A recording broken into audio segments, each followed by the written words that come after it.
Daddy Creative Tools। एक समय पहले ढोलकपुर नाम के गांव में नंदू नाम का आदमी रहता था। वैसे तो नंदू का परिवार बहुत ही खुश रहता था, मगर कारखाना बंद होने के कारण कुछ दिनों से उनके घर की आर्थिक हालत ठीक नहीं चल रही थी। अरे भाग्यवान, इतना परेशान क्यों होती हो? नंदू की बीवी उससे कहती है, अब परेशान ना हूं तो क्या करूं? तुम्हारी नौकरी चली गई, अब कैसे घर चलेगा? खाना कैसे खाएंगे?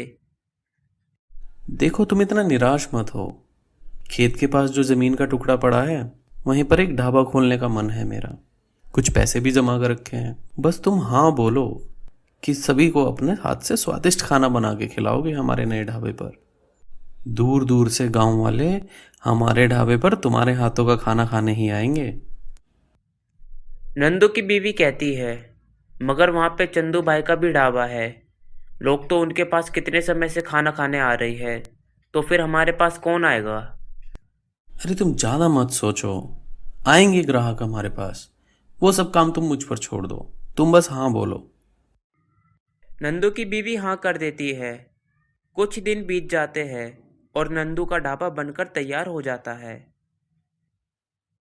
एक दिन चंदू अपने ढाबे पे बैठकर बोलता है, अच्छा, इन्होंने ढाबा खोल लिया। चलो खोलने दो, कुछ दिनों बाद मैं इनका ढाबा बंद करवा दूंगा। एक दिन नंदू और उसकी बीवी ढाबे पे बैठे होते हैं। तभी नंदू की बीवी उससे कहती है, देखो, कोई भी हमारे पास नहीं आ रहा। सब लोग चंदू भाई के यहाँ पे खाना खा रहे हैं। तभी नंदू कहता है कि तुम चिंता मत करो, शुरू शुरू में बिजनेस में ऐसा होता है। हमें कोई ऑफर निकालना होगा जिससे लोग बाग हमारे पास आए। अगले दिन नंदू अपने ढाबे के आगे एक बोर्ड लगा देता है जिस पे लिखा होता है, एक थाली खाने पर दूसरी थाली फ्री। हाँ, अब तुम देखना, इस ऑफर को देखकर सभी ग्राहक अब हमारे पास आएंगे। थोड़ी देर में नंदू के ढाबे पे लोग ऑफर देख के आने लग जाते हैं और सभी लोग खाना खाने लग जाते हैं। वहीं दूसरी तरफ चंदू के ढाबे पे कोई नहीं जा रहा होता। अरे क्या बात है, आज कोई खाना खाने नहीं आया, पता नहीं क्यों।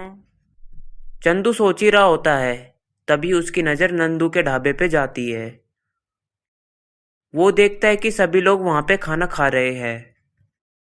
अरे भोलू, जल्दी इधर आ। जी मालिक, बताइए, इस नाचीज को कैसे याद किया? मेरी बात सुन, जरा उनके ढाबे के पास जाके पता लगा सब लोग वहां पे खाना क्यों खा रहे हैं। भोलू वहां पे जाता है। वो ऑफर देख के आता है। मालिक, उन लोगों ने एक ऑफर रखा है, एक थाली पे एक थाली फ्री। इसीलिए सभी लोग वहीं खाना खाने जा रहे हैं। अच्छा, ये बात है।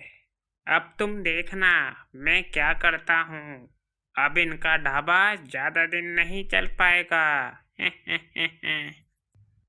अगले दिन चंदू किराने की दुकान पे जाता है। अरे लाला जी, राम राम। चंदू लाला से बात ही कर रहा होता है। तभी नंदू वहां से गुजर रहा होता है।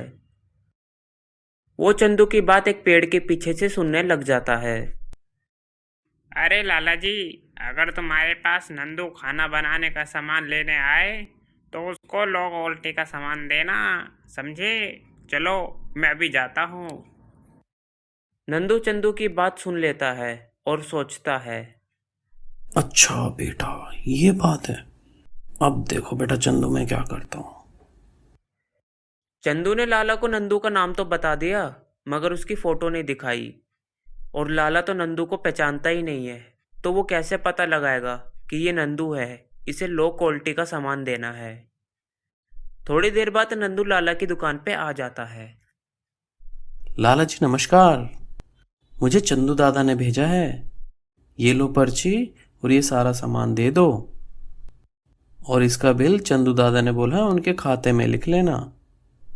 और नंदू लाला की दुकान से सामान लेकर चला जाता है और ढाबे पे चंदू अपने नौकर से बोलता है, बोलू, अब देखना नंदू का ढाबा कैसे बंद होता है। मैंने सब सेटिंग कर दी है। बस तू देखता जा।